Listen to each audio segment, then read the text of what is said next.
Hola, buenas tardes o buenos días a todos. Para mí es un enorme gusto verlos de vuelta. Como digo siempre en los almuerzos, encontrarme con ustedes es encontrarme con mis amigos. Por lo tanto, estoy muy contento por ello. Lamentablemente, algún amigo, gran amigo menos, por situaciones que todos conocen. Hoy tenemos la participación de nuestra gobernadora Judith Figueroa y de Antonio Goytisolo, el veedor de nuestro club. Los dos presentes, bienvenidos. Vamos a proceder al saludo a las banderas. Primero a la bandera argentina, a la bandera de la Ciudad de Buenos Aires y a la bandera de Rotary.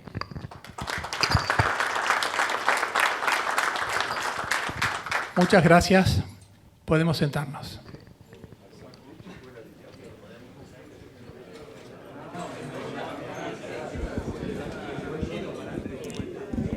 Señoras, invitados especiales, amigos rotarios, muy buenos días a todos.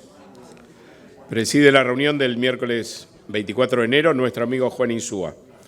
El orador de la fecha es quien les habla. Composición tema, los desafíos de la Argentina actual. Nos acompañan en la mesa cabecera la gobernadora del distrito 4895, Judith Figueroa, y los socios Andrea Grobo Copatel, Alejandro Caride, Sergio Crivelli, Ignacio Stutwagner y Antonio Marín, quien asiste acompañado por Raúl Duarte, secretario general de UCEMA. También está Aldo Álvarez. Especialmente invitada nos acompaña Adriana Bacaro, subdirectora de ALPI e integrante del Círculo de Directivos de Comunicación y Asuntos Públicos, invitada por María Teresa González Fernández. Omar Egassi, del Rotary Club de Bérgamo, Italia, invitado por Juan Javier Negri, a quien invitamos, si desea intercambiar banderines, a hacerlo después.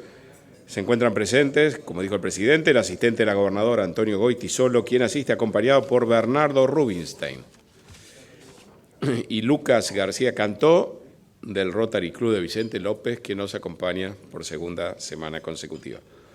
El próximo miércoles 31 de enero, ahí sí, por fin, tendremos una reunión rotaria sin orador. A todos ustedes, muchas gracias por acompañarnos y sean muy bienvenidos al Rotary Club de Buenos Aires.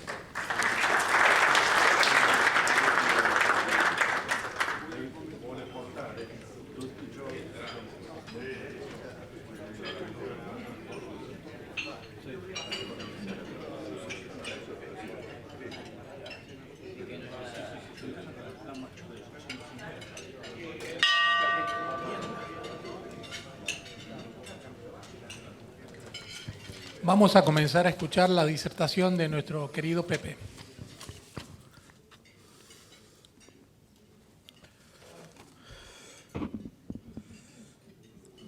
Bueno, el tema elegido tiene este título, los desafíos de la Argentina actual.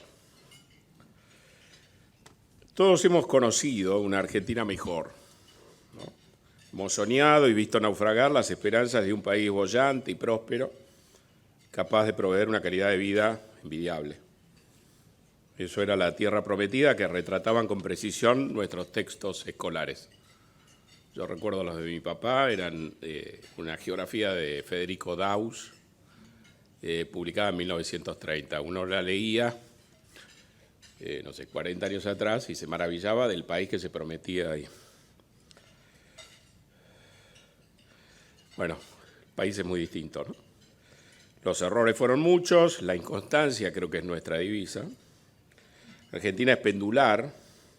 Si nos equivocamos yendo en una dirección, después lo hicimos prolijamente en la dirección contraria. Cometimos errores antológicos, de los que siempre culpamos a los demás hasta que los olvidamos y después los volvemos a repetir. Y no somos congruentes, digamos. Queremos vivir de deuda, pero a la primera dificultad nos respetamos el crédito. No distinguir un error de un acierto y viceversa es un asunto particularmente dañino. En definitiva, es grave no aprender de los errores y no resolver los problemas, que es la razón por la cual cometemos errores. Chocamos así una y otra vez con la misma piedra, con los mismos problemas. Somos Sísifo, como en la mitología, pero no porque existe una condena del destino del cielo, sino por mérito propio en libre albedrío. Remontar la decadencia, conjurarla y remontarla es el principal desafío que urge a los argentinos más que a la Argentina en sí, porque somos nosotros los que tenemos una vida finita y no el país. El país todavía es joven. Es el joven Werther, digamos, todavía puede cometer locuras y tiene todo un futuro por delante. Sabemos que esa empresa de frenar la decadencia no se resuelve con un golpe de suerte, lo que estábamos comentando en la mesa. Debe ser ni con un golpe de suerte ni con un Mesías, ¿no? Que todo eso, golpes de suerte, Mesías, salvadores, visiones espectaculares del futuro, todo eso lo hemos tenido con creces y nunca alcanza. Sabemos que debe ser una construcción paciente, que sobreviva a las inevitables crisis y adversidades de las que nadie se libra, ningún país se libra de tener problemas serios y a veces estar en atolladeros más serios que los que estamos viviendo nosotros. Se hablaba acá que hay 97 guerras en el mundo, a lo mejor es una contabilidad exagerada, pero ciertamente la Argentina es un país que se ha desarmado de manera unilateral y nadie lo ha venido a invadir ni tiene ningún problema. Entonces, hay que construir esto con paciencia, hay que perseverar y hay que perfeccionarlo en el tiempo. Si se trabaja con éxito, los frutos van a ser la cosecha de los argentinos del futuro, eso nos queda claro. O sea, de nuestros hijos y nietos, si es que no se marchan antes. O serán de los hijos de los inmigrantes, estamos viendo corrientes migratorias importantes, que aún en estos tiempos austeros, la Argentina, por fortuna, sigue atrayendo, como atrajo a nuestros mayores, porque la Argentina es un imán tenaz que no se rinde nunca.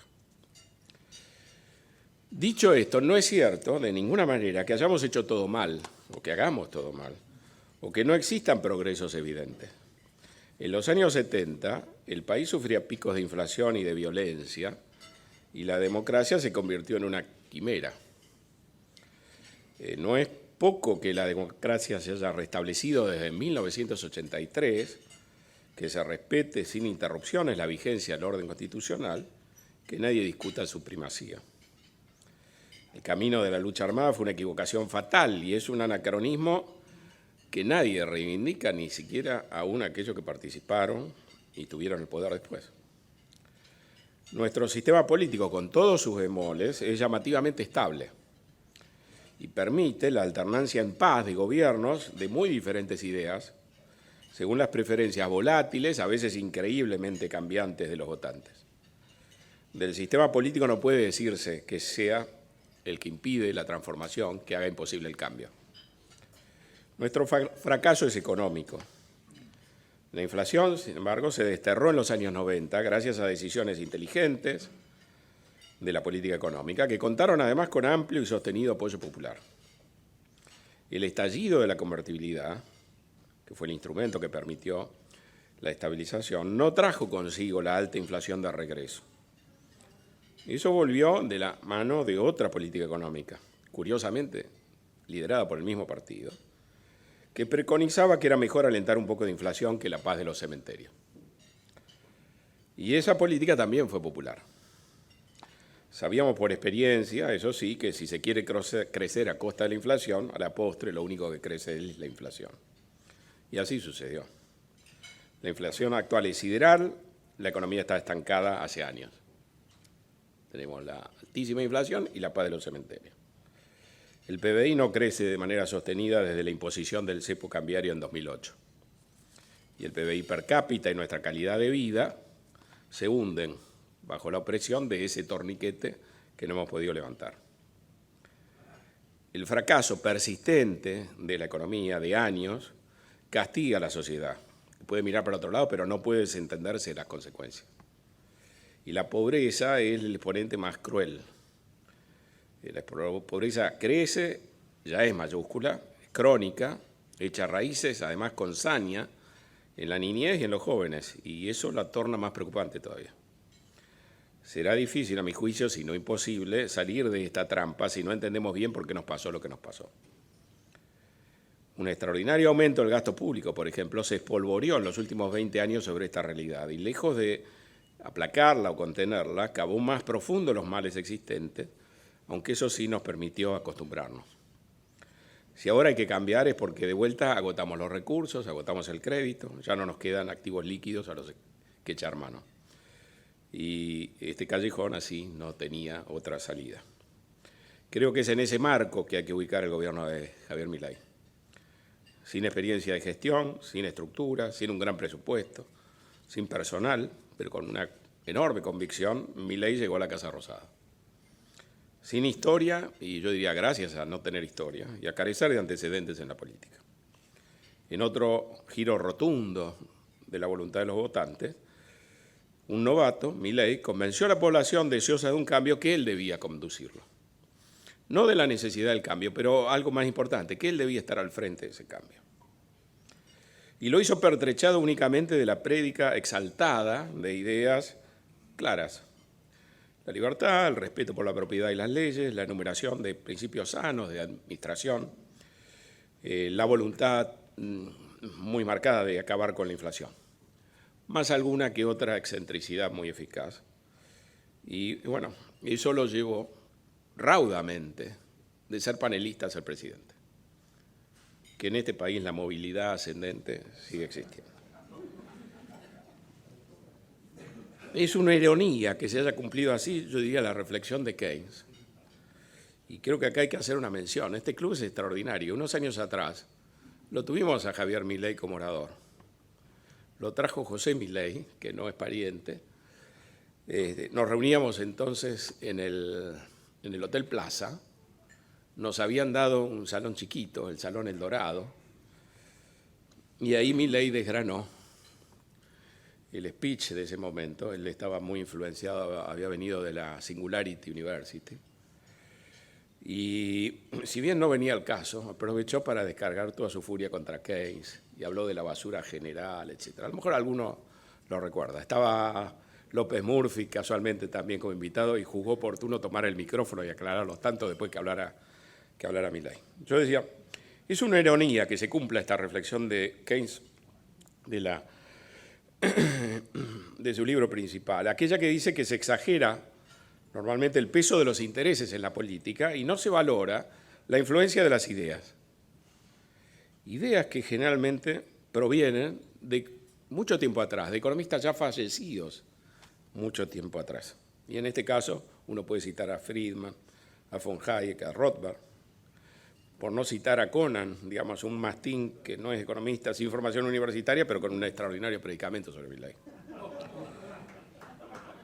Las ideas de base no son de economistas, son más viejos todavía. Son las que inspiraban la Constitución de 1853. Y Milei con esas ideas raras consiguió convencer a la población y llegar a una población que no había sido penetrada por esas ideas. Pero creo que tampoco tenemos que pasar el juego de los intereses por alto. Digamos, Milei es un economista que se recibió de político con éxito, ha participado de 2 carreras electorales, en una ha salido diputado, que era lo máximo a lo que podía aspirar, y en otra ha sido elegido presidente. Entonces lo debemos ver como un político, y es un político exitoso gracias a una capacidad de negociación extraordinaria. Hemos visto en la campaña que ha negociado a ambos lados de la grieta, con el Partido Justicialista, con Massa, con Barrio Nuevo, con Macri, con Bullrich. Por arriba y por debajo de la superficie tenemos que entender que alguna otra negociación también ha habido, que no ha sido casual que Cristina Kirchner en el acto en el Teatro Argentino de La Plata lo subiera al ring, por ejemplo, ¿no? Todos ellos lo usaron a Milei en su momento en contra de adversarios de mayor fuste y que temían más, y a los que querían dañar. Lo único que cabe acotar que el premio mayor de esta carrera, la presidencia, quedó para el novato. Yo diría, la saga del impuesto a las ganancias que estamos viendo, esa travesura, digamos, de bajar el impuesto a las ganancias, en línea con lo que necesitaba Massa y los gobernadores, y esta situación actual, donde los gobernadores están presos de esa concesión, y Milei, que participó de una maniobra, está en la posición más fuerte, la verdad que, visto a la distancia, es una maniobra de una sagacidad admirable. La política económica que está realizando Milei no es exactamente la que promovió en campaña, se habrán dado cuenta de eso.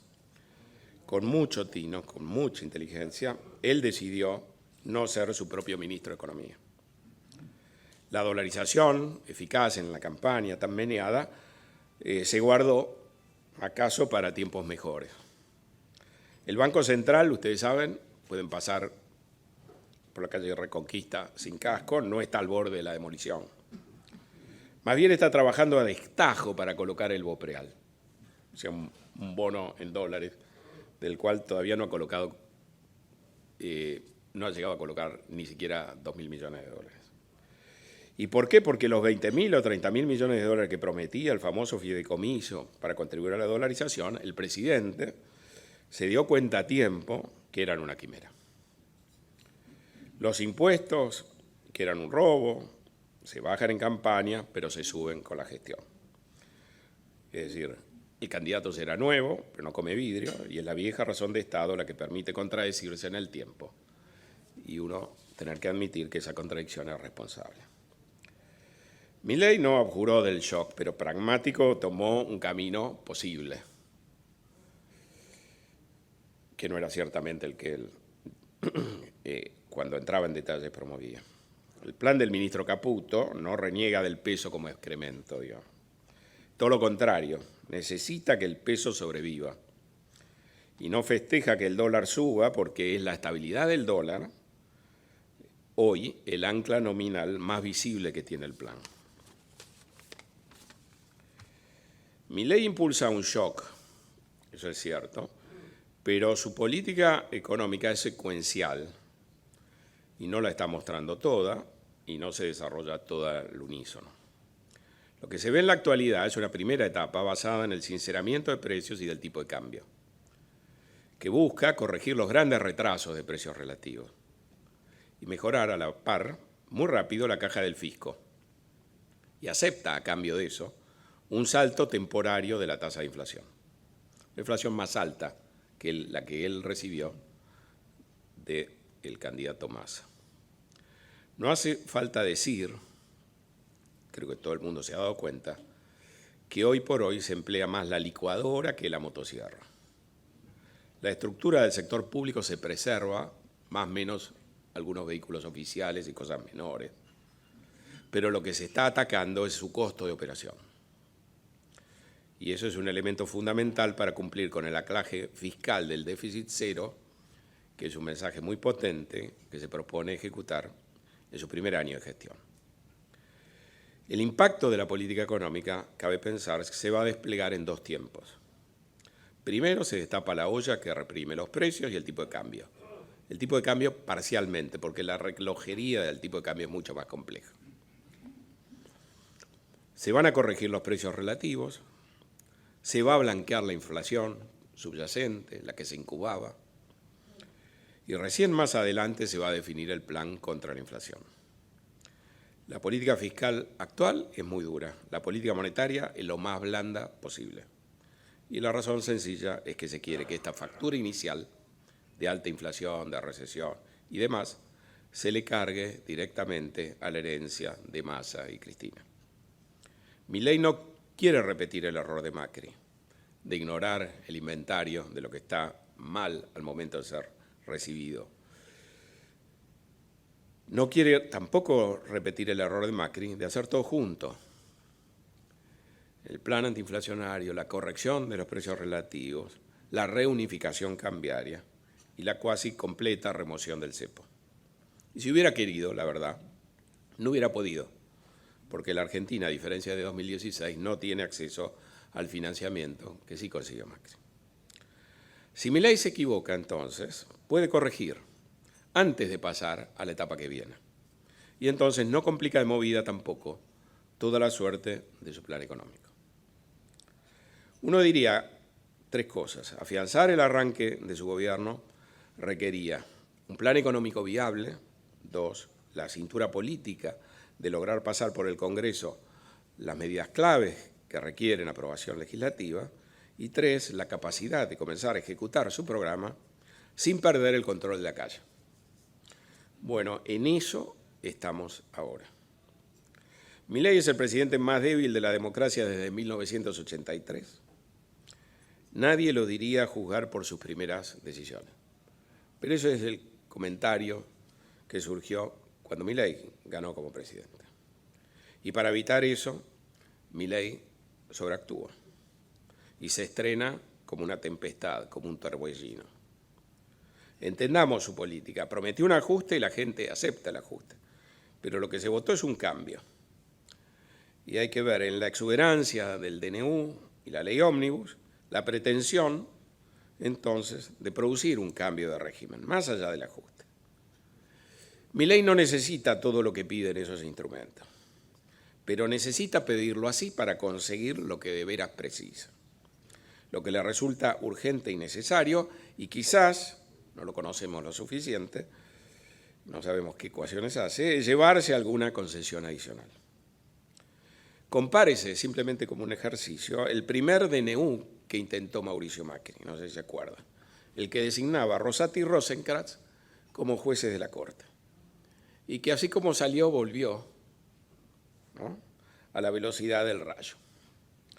Los presidentes no peronistas deben mostrar así, con un gesto peronista, que también son presidentes. Por último, con el DNU y la ley ómnibus, Milei muestra una agenda enorme y ambiciosa que no había podido mostrar en campaña. Porque esta era la agenda que se preparaba para Patricia Bullrich. La de él tenía vouchers, tráfico de niños, órganos y todo eso. De eso no ha quedado nada y nadie pregunta tampoco. Es importante que esta agenda no se imponga sin discusión suficiente, y menos tal cual se presenta. Que no lo resuelva solo la voluntad de un gobernante preclaro o un dictador benevolente, y mucho menos uno que tuvo que improvisar sobre la marcha. Pero con todas sus limitaciones, es una agenda que orienta la discusión y la política en el sentido del cambio que de veras se necesita.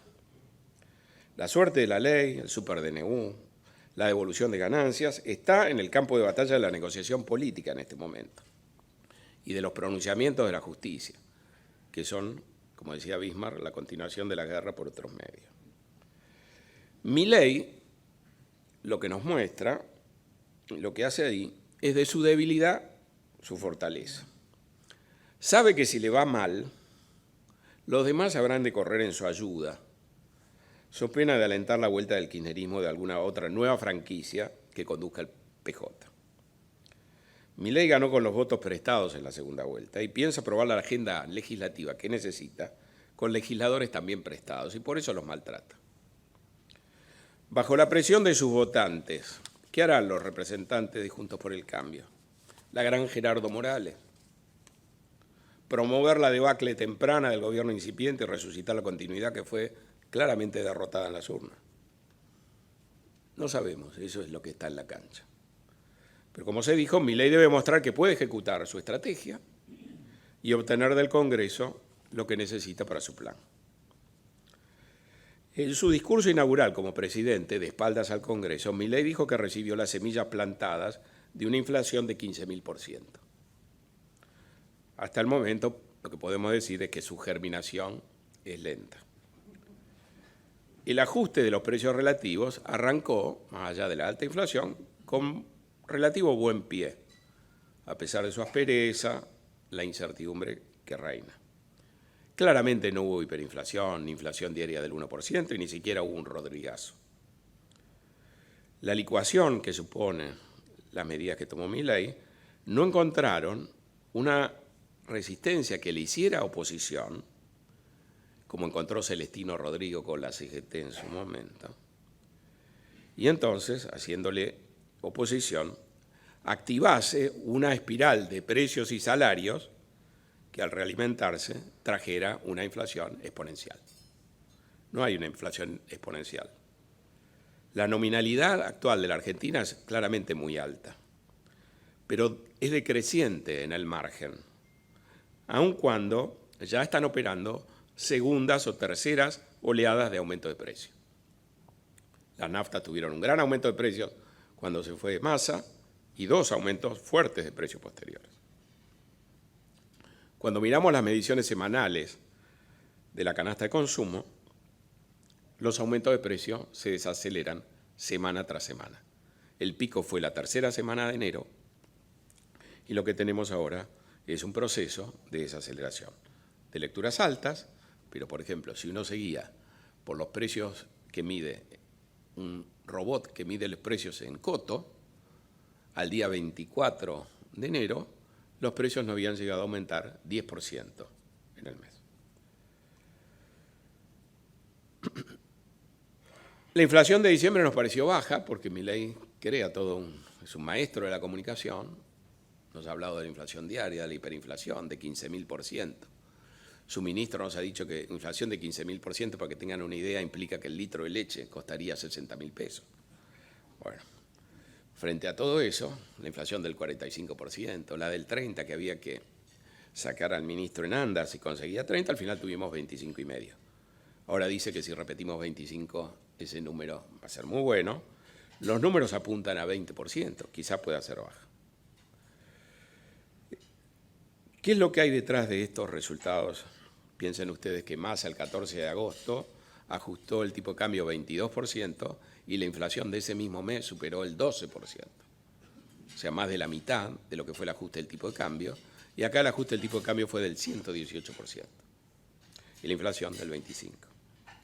Esto muy abuelo de pájaro y sin entrar en detalle.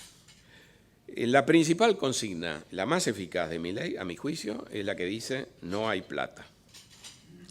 Y la promesa de equilibrar las cuentas públicas. Y si bien no se puede asegurar que el déficit va a ser cero, yo no lo creo, la dinámica convergente que uno está viendo en los precios que son libres y flexibles sugiere que la credibilidad del gobierno influye y es muy importante. Por supuesto, y desde ya, sin el cepo cambiario, esta experiencia contenida no sería posible. Y hubiéramos volado a los niveles altos de inflación o rodrigazo que sugería Milei. ¿Qué hacemos con todo esto? Bueno, no se puede cantar victoria todavía porque el proceso recién empieza. La inflación mayorista duplicó, o más que duplicó, la de los precios al consumidor. Dio 54%. Y es lógico que los productores traten de recuperar sus márgenes. El aumento de las tarifas a los servicios públicos recién impactará a partir de febrero.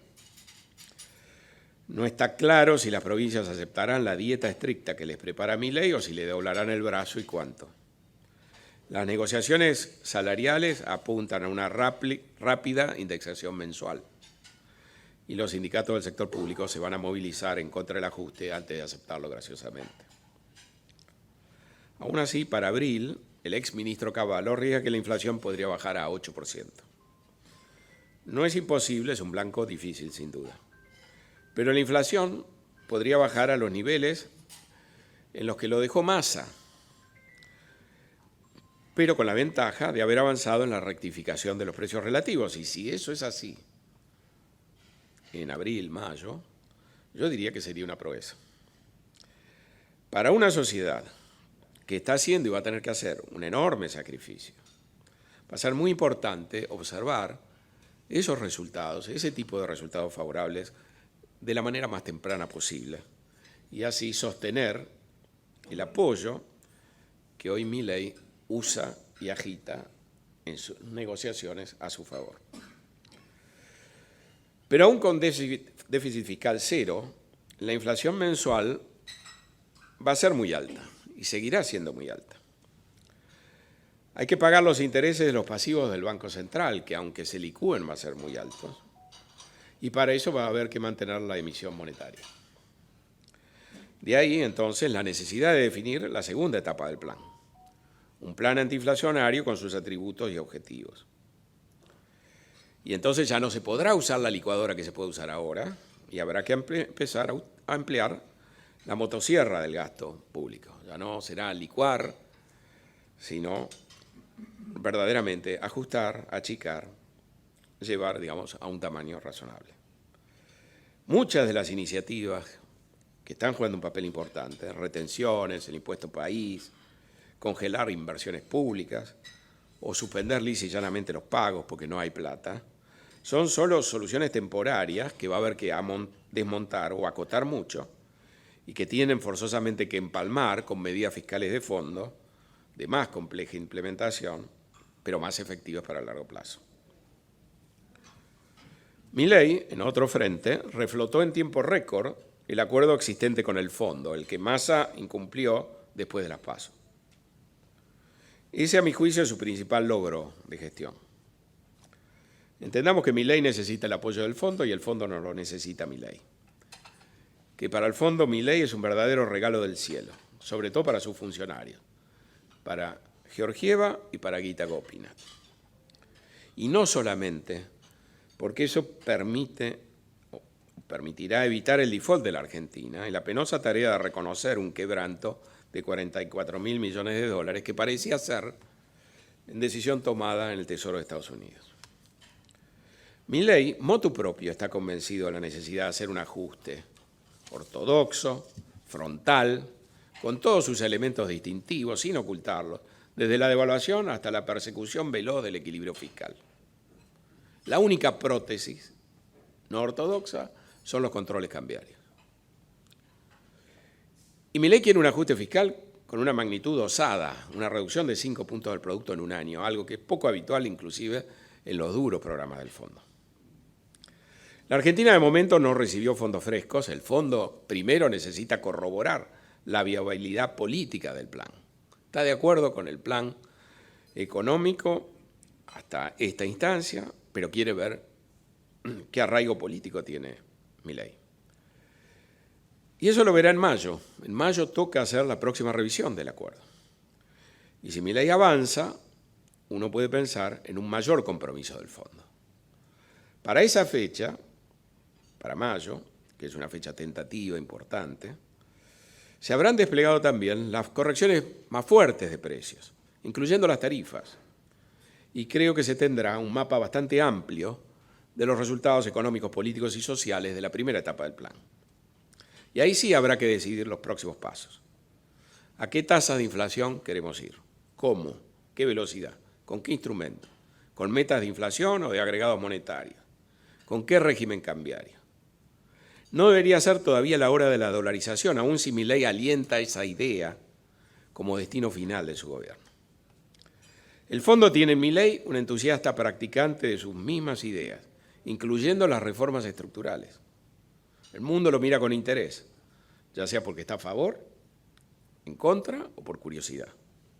¿Qué mejor que un Milei exitoso para la propaganda del fondo? Está claro así que el fondo no debería permitir que el gobierno de Milei se frustre porque le faltan recursos. Bajo esa óptica donde confluyen la comunidad de ideas y los intereses mutuos, se debería pensar que hay espacio para forjar un nuevo programa hasta fin de año, dotado de fondos frescos para la Argentina, que la Argentina no tenga que amortizar deuda en forma neta al fondo, y también fondos frescos para la campaña Milei 2025, que la política argentina es un sinfín, que cada 2 años tiene elecciones. Este debería ser un marco más despejado que la fuerte incertidumbre actual y debería servir para que el sector privado tome el papel de motor de la recuperación de la actividad, la inversión y la creación de empleo, que es el papel que el fuerte ajuste del sector público le concede en la estrategia de Milei. El ajuste del sector público va a liberar recursos que tácitamente se espera que el sector privado, que ya existe en la Argentina, o inversores del exterior, tomen, sepan usar para hacer negocios y eso impulse el crecimiento de la Argentina, de la inversión y del empleo. ¿Se puede ser optimista a esta altura? Sí, como en toda luna de miel, aún en las de Elizabeth Taylor. Y algo más también. Podemos hacer un inventario favorable. Existe un camino político y económico viable. Y fuerte apoyo dentro y fuera del país para recorrerlo. Un liderazgo convencido y muy pragmático, nada ideológico. Con un fuerte sentido de la supervivencia, uno diría. Que además está fortalecido por la fuerte disrupción que su propio surgimiento provocó en la arena argentina. Pero esto recién comienza. Los obstáculos son muchos. Los liderazgos fuertemente personales son muy vulnerables. Habrá que ganarse entonces los galones en el terreno, como ha sido hasta ahora, empujando con hechos el límite de la desconfianza. No se puede pretender mucho más cuando la deuda soberana cotiza a precio de default, a menos de 40 centavos de dólar, a pesar de que todos lo conocen a Milei, de que Milei jura y perjura que va a cumplir a rajatabla los contratos, y que ciertamente no se duda de que esa es su voluntad.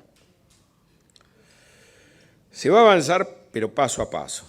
Y si se aciertan los primeros pasos, ahí podrá intentarse dar zancadas. El rumbo uno puede decir que es el adecuado, que hemos recuperado la brújula, pero el camino se hace al andar. Y ya se dijo, somos de andar en redondo y proclives a los altibajos. Es lógico, dada nuestra propia historia, exigir ver más para creer. Gracias.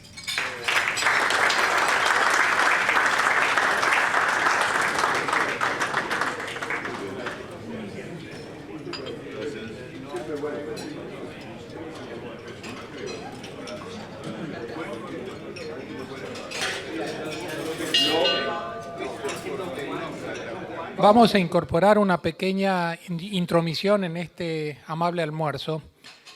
Le voy a pedir a Juan Javier Negri que le entregue el libro de Rotary a nuestro visitante de Bérgamo. Ya que no trajo banderín para intercambiar, le vamos a dar un libro. Y después le voy a pedir a Juan Javier que diga unas palabras. Fare una foto? Sì, lo prendo anche. Non ti preoccupare, io lo faccio. La fai tu? Con questo. A mí hay que pedirme que me calle, no que hable. Questo è il libro del 100 anniversario del nostro club, che ho scritto io con un gruppo di gente.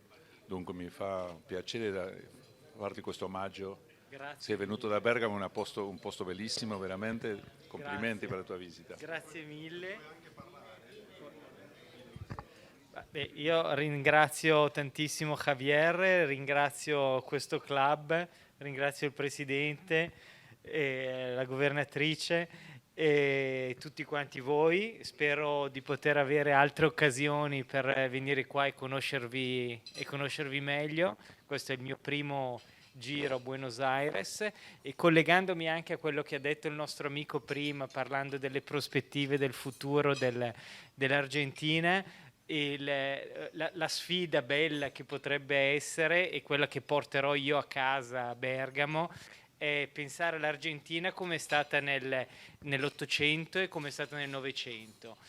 Tutto il mondo veniva qua in Argentina, gli olandesi sono venuti qua, i belgi sono venuti qua, i tedeschi sono venuti qua, gli italiani sono venuti qua, i balcani, i croati sono venuti qua, tutti qua.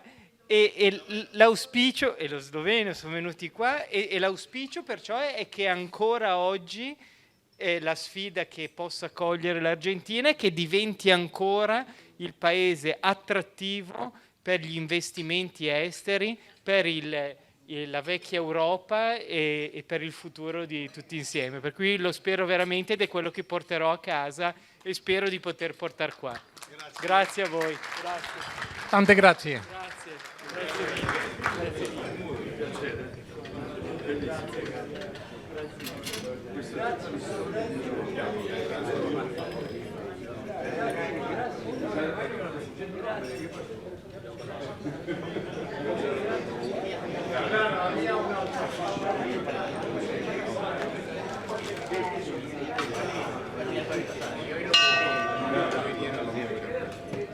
Muchas gracias a todos por haber asistido al almuerzo.